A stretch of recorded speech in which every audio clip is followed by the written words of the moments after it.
শ্রমিকের ন্যায্য মজুরি ও অধিকার আদায়ের ঐক্যবদ্ধ হন, এই স্লোগানে মহান মায়া দিবস পালন করেছে Bangladesh building construction workers federation Cox's Bazar জেলা শাখা। এ উপলক্ষে আলোচনা সভা ও শোভাযাত্রা অনুষ্ঠিত হয়েছে।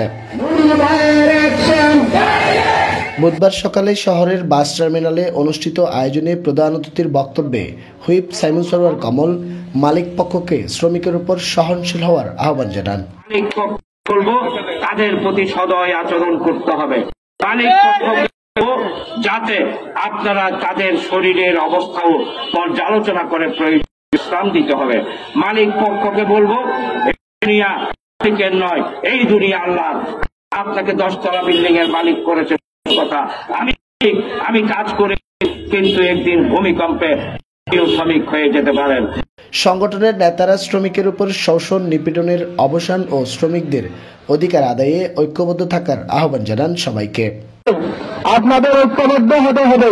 আমার যদি কাজ না থাকে আমি আমার আরেক বন্ধুর কাজ করব, তারপরে আমরা কোন নেতা কাজ করবো না।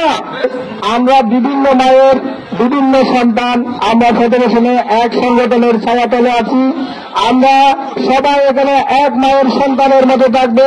আমাদের ন্যায্য মূল্য এবং আমাদের শ্রমিকের অধিকার সঠিকভাবে দিতে হবে। আমাদের অধিকারের জন্য প্রয়োজন হলে, আমাদের শ্রমিকের জন্য প্রয়োজন হলে, এই জীবনের রক্তের বিনিময় হলে যেখানে অন্য আছে সেখানে আমরা অবশ্যই যা যতটুকু আছে তা নিয়ে পাশে দাঁড়াবো ইনশাআল্লাহ। সংগঠনটির জেলা সভাপতি মনির উদ্দিন মিন্টুর সভাপতিত্বে এ সময় বক্তব্য রাখেন ঝিলংজা ইউনিয়নের চেয়ারম্যান টিপু সুলতান, সাধারণ সম্পাদক ফিরোজ আহমেদ সহ অনেকেই।